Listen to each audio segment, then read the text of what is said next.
Este es el resumen de qué encontramos en cuanto a cómo se producen las crucíferas en Colombia y qué relación tienen esos factores de producción respecto a la densidad de inóculo, que es la principal variable que nosotros evaluamos de la enfermedad. ¿Qué nos planteamos en esta parte del proyecto y qué preguntas tratamos de responder? La primera es, ¿cómo se producen crucíferas en Colombia? Respecto principalmente a variables climáticas y condiciones del suelo. La tercera es, ¿dónde está la enfermedad? Como les conté al principio, no sabemos formalmente ni oficialmente dónde está la enfermedad. La siguiente es, densidad de inóculo. ¿Qué densidades de inóculo estamos manejando en los lotes de producción de crucíferas en el país? Y por último, ¿qué factores de ese sistema de producción están favoreciendo o desfavoreciendo las concentraciones de inóculos en el suelo? ¿Cómo lo hicimos? Lo primero fue que desarrollamos un muestreo en los principales 8 departamentos productores de crucíferas de Colombia. Nos basamos en las estadísticas del Ministerio de Agricultura, que es la página Agronet, para determinar cuáles eran los que más área de producción tenían, que son Cundinamarca, Antioquia, Boyacá, Valle del Cauca, Cauca, Nariño, Norte de Santander y Caldas. Caldas no es un productor principal, pero lo decidimos incluir porque allí fue donde se realizó el primer reporte de la enfermedad en Colombia en el año 69 por Enrique Torres. Dentro de esos departamentos que más sembraban crucíferas visitamos 125 sitios, en los cuales incluían fincas productivas, lotes comerciales, lotes agrícolas. En algunos casos, en los departamentos donde tratamos de hacer la grilla de muestreo, que es Cundinamarca, Antioquia y Boyacá, nos encontramos con potreros, con bordes de carreteras, bosques, riberas, donde nos tocaba, hacíamos el muestreo. Dentro de esos 125 puntos logramos aplicar 93 encuestas. No fue posible siempre, porque no siempre era un lote productivo o no siempre estaba presente el agricultor o el productor para que nos ayudara con la encuesta. ¿Qué recolectamos en este muestreo? Que duró más o menos unos 2 meses y medio a 3 meses. Nos enfocamos en 3 componentes principales. Para las prácticas de manejo fueron aplicadas las encuestas. En un momento verán un resumen de las preguntas. Para determinar las características del suelo, tomamos una muestra de suelo compuesta en todos los lotes que visitamos. Tratamos siempre de hacer un patrón W para abarcar la mayor cantidad de área posible y que el muestreo fuera lo más representativo posible. Esto es una de las partes más importantes de este tipo de estudios, donde se utiliza la PCR en tiempo real, porque no siempre es fácil detectar el patógeno y como el patógeno tiene una distribución en parches, no siempre se encuentra en las muestras si se hace un muestreo simple. Esas muestras se llevaron al Laboratorio de Aguas y Suelos de la Facultad de Ciencias Agrarias para hacer una determinación físico-química de las características asociadas a las muestras. Por último, para determinar las variables climáticas, utilizamos los promedios históricos que son de 30 años que tiene el IDEAM.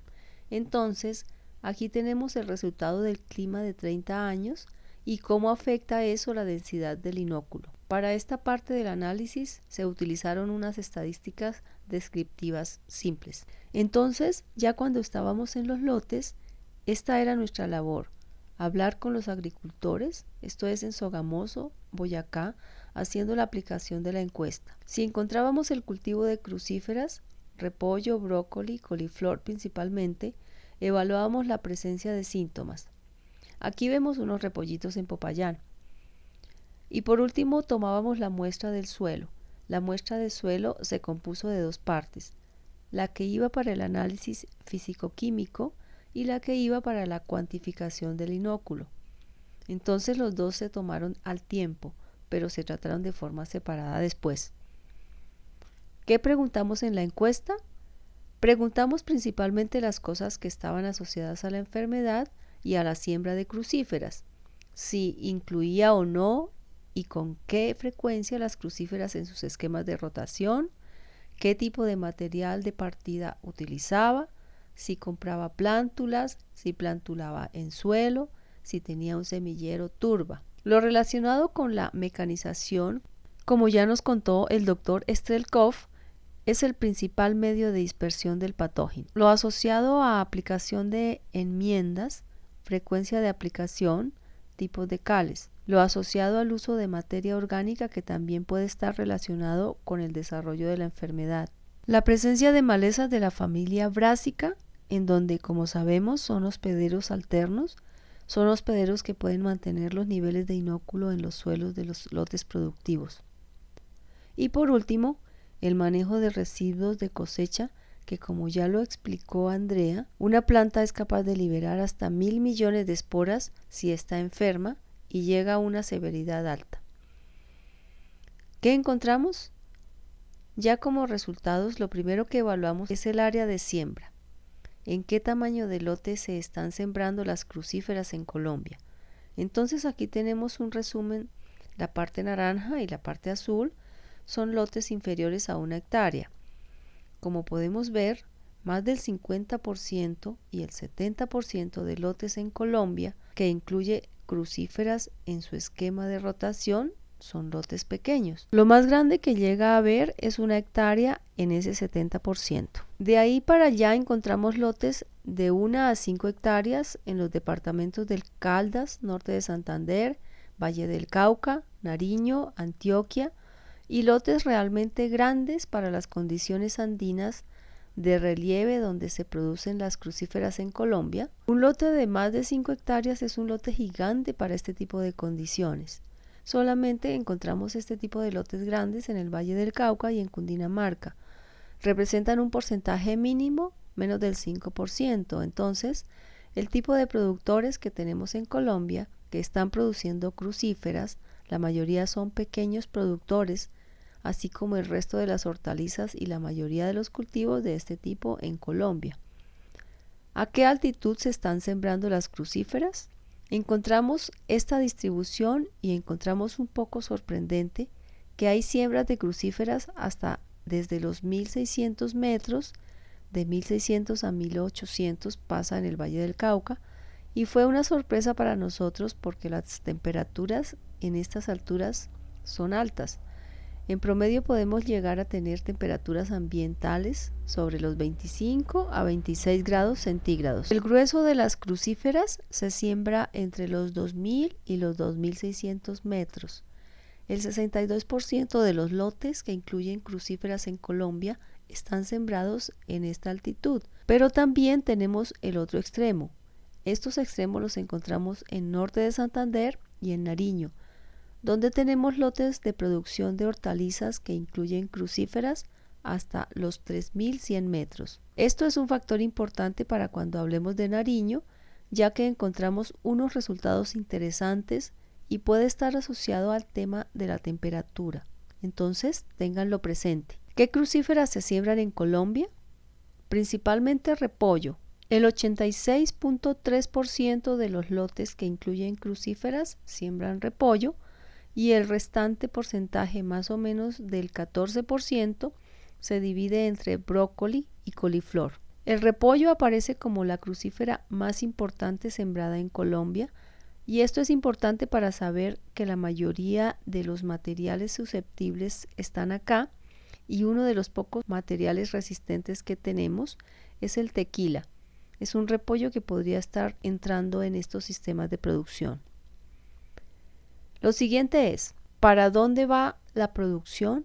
Esto es una característica que no está directamente relacionada con la enfermedad, pero sí nos da unas luces de qué hacen los productores con su producción. Como podemos ver, Cundinamarca, Boyacá, Caldas, norte de Santander, Cauca y Valle del Cauca, todo lo designan a lo comercial, o sea, a la venta alta, normalmente en plazas de mercado o por medio de intermediarios que van al lote a recoger el repollo o las crucíferas. Y tenemos algo aquí un poco particular, y es en Nariño casi la mitad de los lotes que visitamos, todos muy pequeños, Destinan esas pequeñas producciones a la alimentación de los cuyes, que es una mascota a veces, pero que la mayoría va para el consumo y que es muy común en el sur del país. En el Cauca, en Nariño, se consume mucho cuy. Entonces, allí encontramos esa característica particular. Y en Antioquia fue el único departamento donde encontramos un pequeño porcentaje que va destinado al autoconsumo, que es más o menos de 3% de los lotes en general de todo Colombia. Se destina al autoconsumo y solamente vimos ese fenómeno asociado al departamento de Antioquia. Otro factor que sí está asociado al desarrollo de la enfermedad, que aparece la enfermedad donde no solía estar, es el tipo de sistema de propagación. Encontramos tres formas principalmente de hacer esta propagación.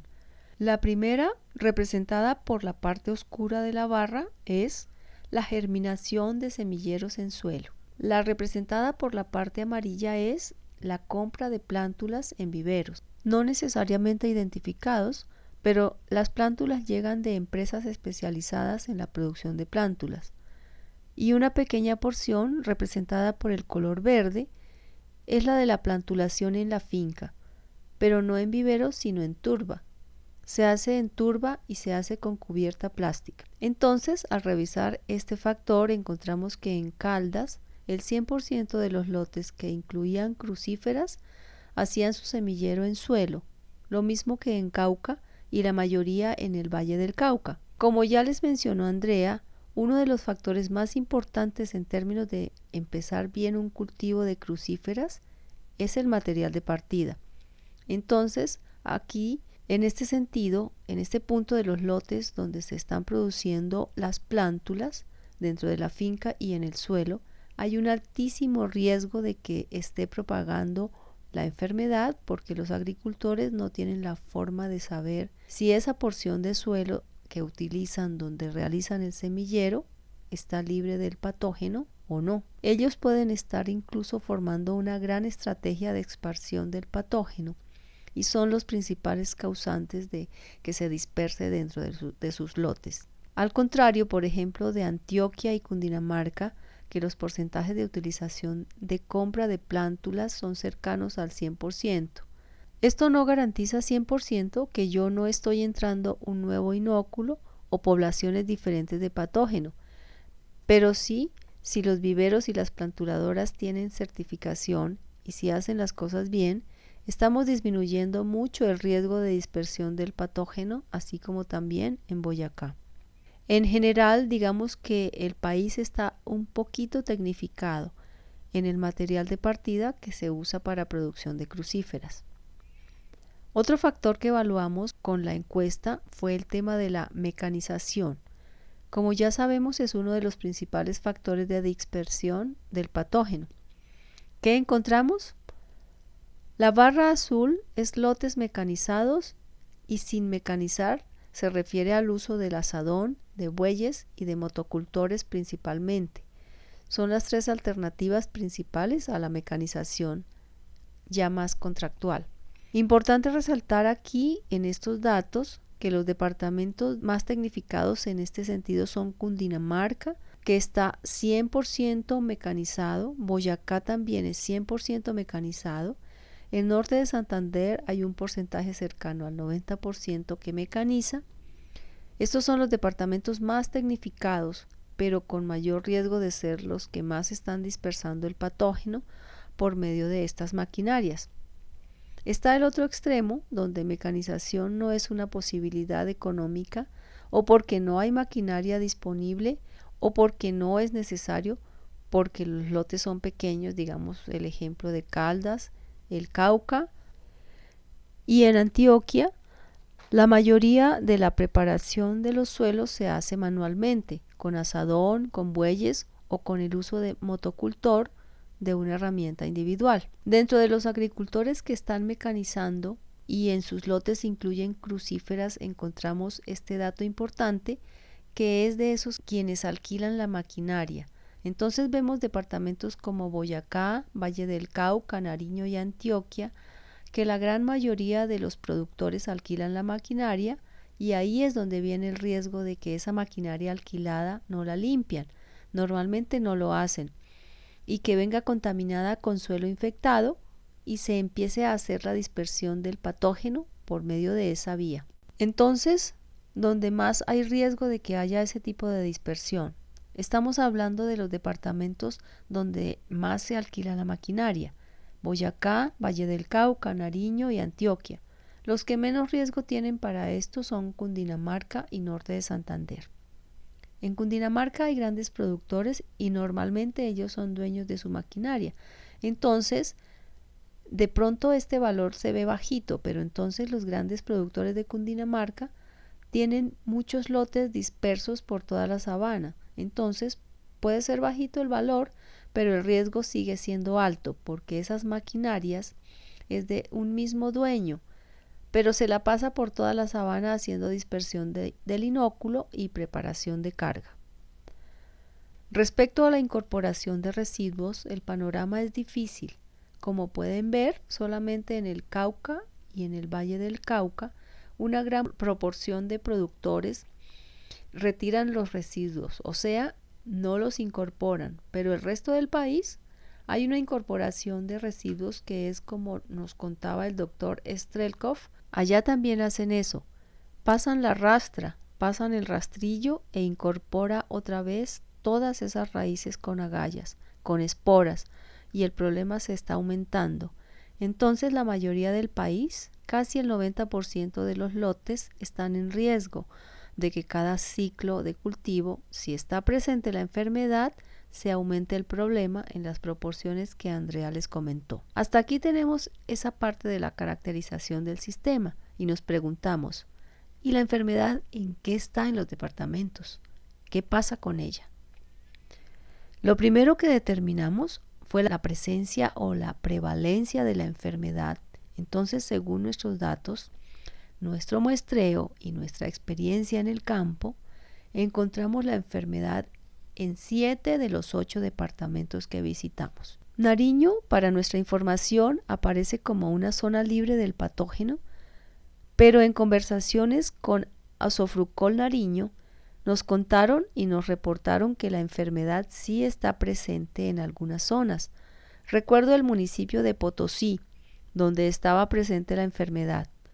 Tratamos de que la grilla rígida que diseñamos para el muestreo en Nariño incluyera ese municipio o esas zonas donde estaba presente, pero no la encontramos ni hubo reportes por parte de los agricultores. En total, de los lotes agrícolas que incluían crucíferas que visitamos, el 53.6% de los lotes reportaban presencia de la enfermedad o nosotros la observamos si el cultivo estaba presente.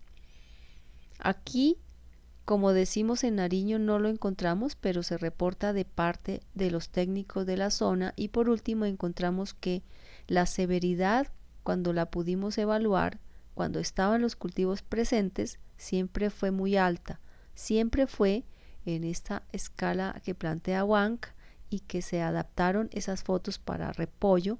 Encontramos que la severidad siempre estaba en este punto. Esto es una planta sana, 0 síntomas. Vemos cómo avanza la enfermedad, estado 1, estado 3, estado 5, y estos son los valores que encontramos aquí.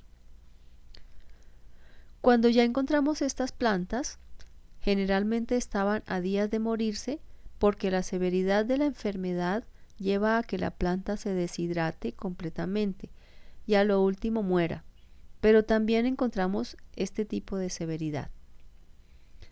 Determinamos también la prevalencia de 2 maneras. Yo les había comentado que donde encontramos el cultivo de crucíferas, fuimos y evaluamos los síntomas, pero donde no lo encontrábamos, el agricultor nos hacía el reporte si en su lote en ciclos pasados la había presentado. Entonces tenemos 2 tipos de prevalencia, la que se observaba por nosotros los investigadores y la que el agricultor nos reportaba. ¿Qué podemos decir de esto? En norte de Santander encontramos los mayores niveles de prevalencia. Mayor al 80% de los lotes que visitamos estaban infectados, por la enfermedad. Y coincide el reporte de los agricultores, entonces los agricultores conocen la enfermedad. En el caso de Nariño, nosotros no encontramos ni reportamos. Quiero hacer hincapié en que no lo hicimos, pero sí se reporta la enfermedad por parte de los técnicos agrícolas de la zona.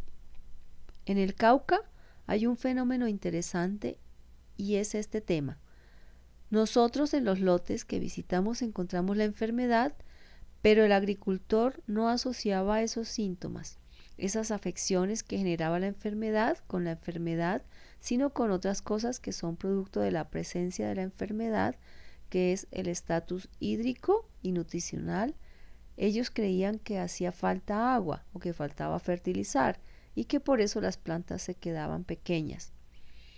Por eso las plantas se marchitaban. Entonces es súper importante el tema de informar a los agricultores en el Cauca para que asocien eso y tengan presente que no están tratando con un problema fisiológico, sino con un patógeno, una enfermedad producida por un patógeno. Y por último, en Antioquia tenemos los menores niveles de prevalencia según lo observado. Menos del 30% de los lotes que estudiamos no tienen la enfermedad y esto lo explicamos debido a que en Antioquia siembran muchísimo repollo tequila, que es el único repollo registrado en Colombia resistente a la enfermedad.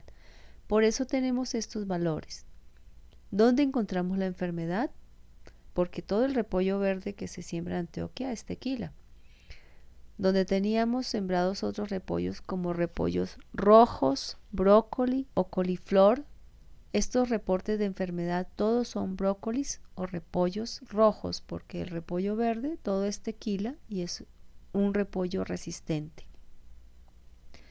El problema con este repollo, porque ustedes dirán, ¿por qué no lo siembran en Cundinamarca o en Boyacá?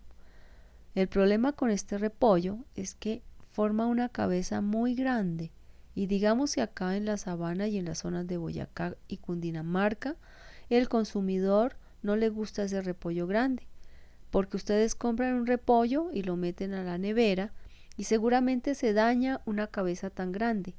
Aquí gustan los repollos de cabezas pequeñas y compactas como el Delus, como el Arribis, que son repollos pequeños y no se dañan en anaquel.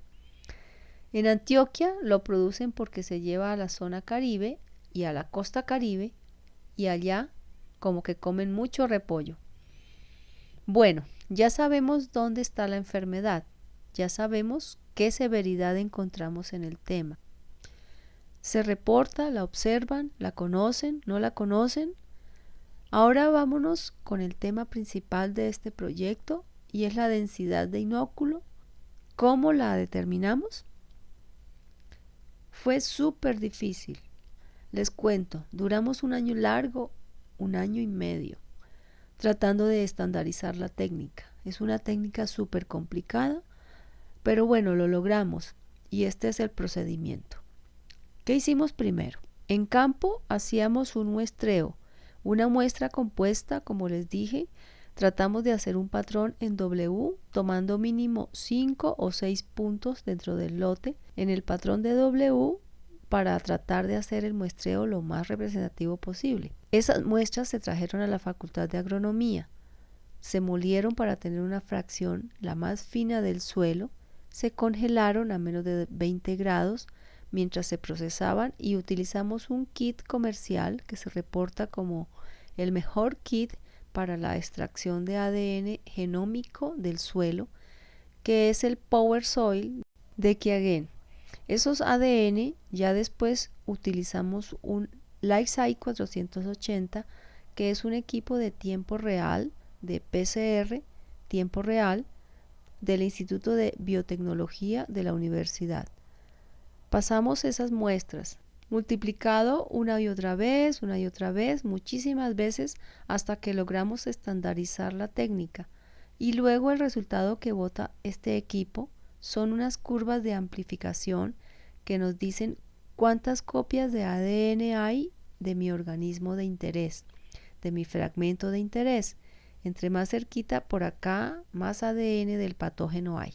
Eso lo procesamos, lo llevamos a análisis estadísticos y obtuvimos los resultados en términos de inóculo. Esto es un resumen de los promedios de concentración de esporas de resistencia por gramos de suelo. En términos estadísticos no hubo diferencia entre casi todos los departamentos. El único diferente fue el de Norte de Santander, que encontramos concentraciones del orden de 100.000 esporas de resistencia por gramo de suelo. En el otro estábamos hablando de miles, de 8.900, 4.900, 5.050. En este llegamos a los 5 dígitos del orden de las 100.000 esporas. Entonces el Norte de Santander tiene un problema grave, donde nosotros estuvimos haciendo el muestreo, y hay que tener en cuenta esa información para el manejo de la enfermedad. Cuando tuvimos la densidad de inóculo, luego la relacionamos con los factores que estaban asociados a ellos, y lo mismo, lo que determinamos en la anterior parte de la investigación, lo relacionamos con las prácticas de manejo y encuestas, las características del suelo y los promedios históricos de 30 años. Utilizamos modelos generales linealizados porque los datos no tenían una distribución normal, y usamos este ajuste gamma, que fue el que mejor ajuste tuvo. ¿Qué encontramos? Respecto a las prácticas de manejo, todas estas que son historial de especies crucíferas, nivel de perturbación del suelo, que es cómo mi máquina me está moviendo más o menos el suelo, la propiedad de la maquinaria agrícola, todas las variables relacionadas con cal, con aplicaciones de enmiendas, todas las variables relacionadas con la aplicación de materia orgánica, el tema de las malezas brassicaceae y la frecuencia de la siembra de los últimos 2 años. Estadísticamente no encontramos ninguna relación entre la densidad de inóculo y todas estas variables. La única que el modelo resultó con una relación directa con alta significancia fue la plantulación, el origen de material de partida, que evaluamos 3 tipos: semilleros en suelo, que es común en Cauca, en Caldas; la compra en viveros, que es común en Boyacá, Antioquia, Cundinamarca; y la plantulación en turba, que en realidad solo encontramos 2 brotes asociados a esto en el Valle del Cauca, en Pradera y en Palmira. Estas variables, nuestro modelo estadístico dice, no tiene nada que ver con densidad de inóculo, pero hemos hablado de que sembrar crucíferas aumenta las probabilidades de que haya inóculo. La propiedad de la maquinaria tiene que ver, ya sabemos que es el principal mecanismo de dispersión, y sabemos que la mayoría de productores en Colombia no es propietario de la máquina, la alquila, por lo tanto todo el día se la pasa moviendo suelo posiblemente contaminado.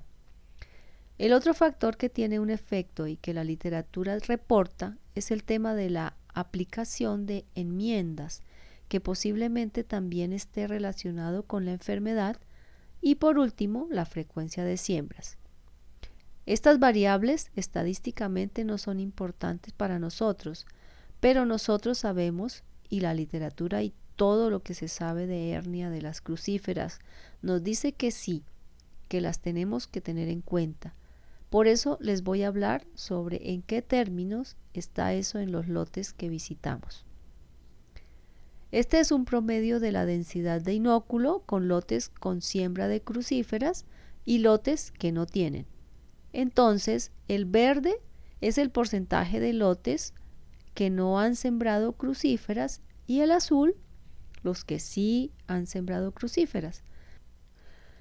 Evidentemente, se ve una relación entre que sí haya sembrado crucíferas y que no.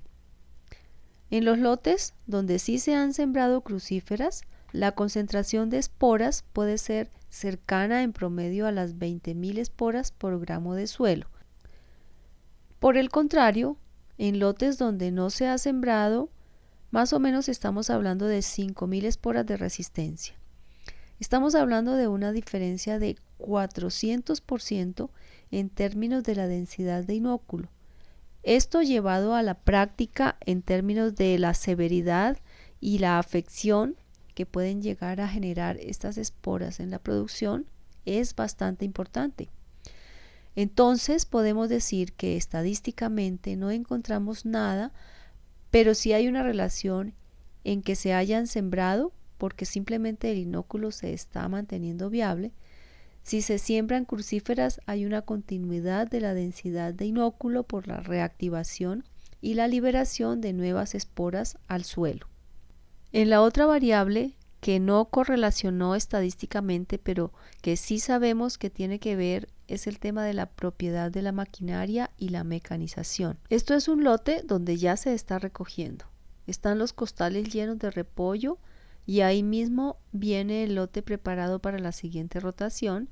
Y aquí vemos cómo todo este suelo donde está el inóculo vimos hernia en esas plantas. Se está quedando ahí. Incluso se está levantando polvo, que es otra fuente de dispersión. Las nubes de polvo contaminado, y este es un factor. En Colombia muy pocos son propietarios de su propia máquina. Entonces, todo se alquila. Y para hacer rendir esa maquinaria, porque es costoso tener maquinaria agrícola en Colombia, lo que hacen es alquilarla. Y pues hay que producir. Entonces acabamos de preparar este lote y a los 20 minutos ya está en otro lote a 10 kilómetros haciendo preparación y posiblemente llevándose ese inóculo. Entonces, esta es una variable que no fue estadísticamente importante para nuestro modelo, pero que sabemos que sí tiene consecuencias en términos de dispersión. Esto se los dijo Andrea. En Colombia siempre tenemos hospederos, siempre hay la posibilidad de tener hospederos. No tenemos esos cortes de ciclos que tienen en zonas templadas como Canadá, que llega el invierno, llegó la nieve y tapó todo y no creció ninguna planta. Aquí siempre vamos a ver verde en cualquier época del año. Entonces, estas dos variables de las malezas de las familias de las crucíferas y el historial de siembra no son estadísticamente significativas respecto a la densidad de inóculo, pero nosotros sabemos que Colombia siempre es verde. Entonces, aquí tenemos un lote de brócoli en Sogamoso. El agricultor nos acompaña el día de hoy, gracias por venir. Y acá tenemos también un cultivo de crucíferas en el norte de Santander, siempre verde. Acá está el Valle del Cauca, tenemos un cultivo de repollo verde por todos lados. Siempre hay hospederos disponibles. Acá vemos a Antioquia, tenemos repollo, tenemos lechuga y comprobamos que siempre vamos a ver verde en Colombia. No hay ese corte de ciclos y el manejo de los hospederos se vuelve muy importante. El único factor que sí tuvo una significancia al 100%, estadísticamente hablando, fue el material de partida. Aquí tenemos los dos sistemas de producción más frecuentes. Como les había dicho, el semillero propio del agricultor solamente lo encontramos en los lotes en el Valle del Cauca. Vemos en la tabla la concentración de inóculo de 10.000 a 50.000 esporas de resistencia por gramo de suelo, donde se compran plántulas. Tenemos un promedio de 10.000 esporas de resistencia. Es problemático. A partir de esto ya hay disminución en términos de rendimiento importante, pero imagínense un lote donde tienen 50.000, es decir, 5 veces más la concentración de esporas, a partir de la cual es importante la enfermedad en términos económicos. La mayoría del territorio nacional donde nosotros estuvimos y donde se producen crucíferas, el problema de plantular el suelo está relacionado con altas concentraciones de inóculo en el suelo. Este tema es muy importante. Lo que siempre se ha dicho, los agrónomos siempre recomendamos material de partida libre, limpio, certificado, semilla certificada. Todo este tema es súper importante y no solamente para esta enfermedad, sino para todas las enfermedades, plagas, incluso genéticamente, hay diferencias en términos de producción. Entonces es súper importante. ¿Qué hay que hacer? Comprar plántulas en viveros certificados, ojalá certificados por el ICA, que es el encargado de hacer eso.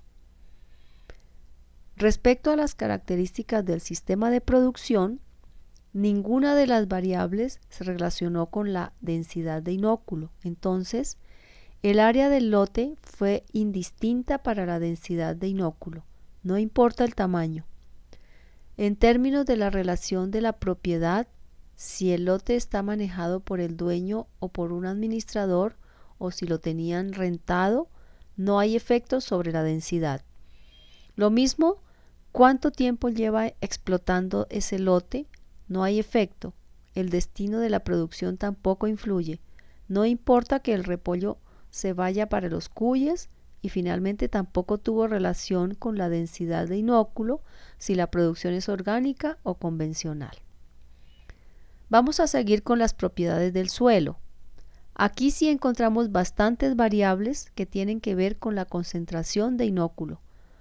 Estas fueron las que no: contenido de carbono orgánico, contenido de potasio, nitrógeno, aluminio, fósforo, cobre, hierro, manganeso y la textura del suelo. No encontramos relación.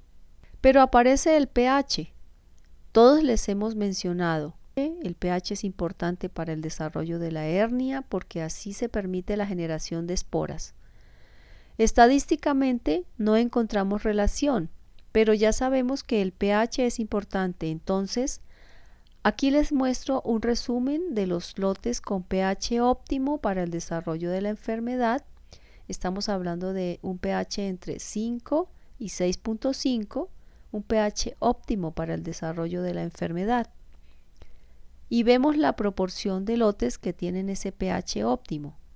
Acá tenemos el resumen total, más o menos entre un 65 y un 70% de los lotes a nivel nacional tienen un pH óptimo para el desarrollo de la enfermedad. A pesar de que en nuestro modelo no fue importante, las condiciones del pH de los suelos tropicales en Colombia son óptimas para el desarrollo de la enfermedad. ¿Dónde vemos mayores problemas? En Antioquia. Una gran proporción de lotes tienen el pH óptimo, cercano al 80, en Nariño, en Valle del Cauca. En general, la mayoría de los departamentos tienen problemas con eso. Aparecen departamentos como Boyacá, donde la proporción de lotes con pH no óptimo es mayor a la de pH óptimo. Entonces, Boyacá no tendría en términos generales tantos problemas con el pH. Lo mismo que norte de Santander, pero el problema de este departamento es el inóculo. Como nos han comentado hoy los demás compañeros, a pesar de que el pH no sea el óptimo para el desarrollo de la enfermedad, si la densidad de inóculo es alta y hay otras condiciones como humedad y temperatura, la enfermedad se va a desarrollar así el pH no sea el adecuado. Este no es un factor determinante. Sobrepasa al pH el tema de la densidad de inóculo. En Cundinamarca vemos también 80% de los lotes el pH óptimo. Es un factor que estadísticamente no nos dio resultados significativos, pero que sí es muy importante. Y aquí está la prueba de que en Colombia, donde se producen crucíferas, la mayoría de lotes tienen pH óptimos. Estos son los contenidos de magnesio, calcio, boro y zinc. Todos son cationes y veremos la tendencia. Vemos la concentración de inóculo y vemos el contenido de nutriente en el suelo. La tendencia es clara, ¿no? Al aumentar los contenidos de magnesio en el suelo, los contenidos de calcio en el suelo, los contenidos de boro y zinc, vemos una tendencia a disminuir la concentración de inóculo. Aquí tenemos la concentración. Este es un gráfico de dispersión. La mayoría de lotes se encontraba en los niveles menores, pero vemos esa tendencia clara en los 4 contenidos.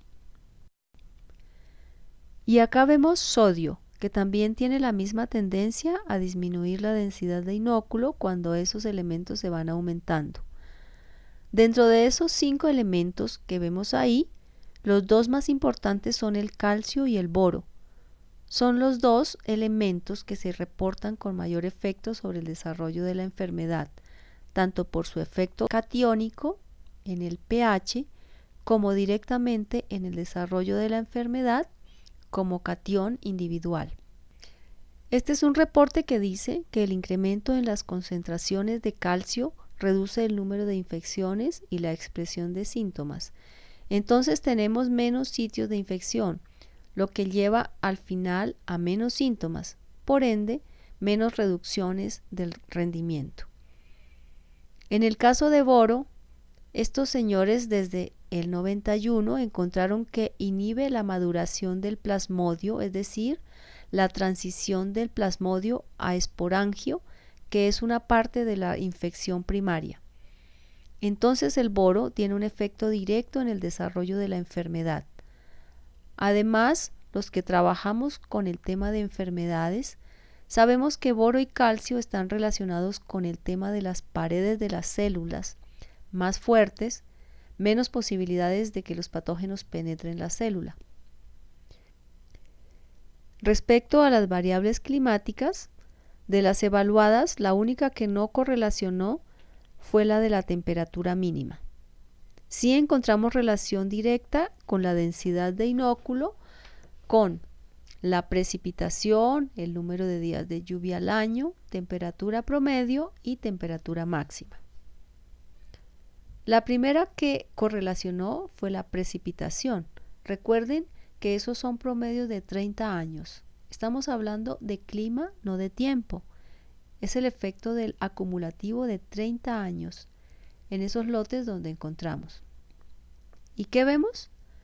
Una pequeña tendencia a que se aumenta la densidad de inóculo a medida que va aumentando la precipitación. A medida que aumenta el promedio de precipitación en términos de milímetros de lluvia, puede aumentar la probabilidad de encontrar lotes con mayor densidad de inóculo. Entonces, donde llueve más, es más probable encontrar lotes con mayor densidad de inóculo. Vemos el reporte de Wank.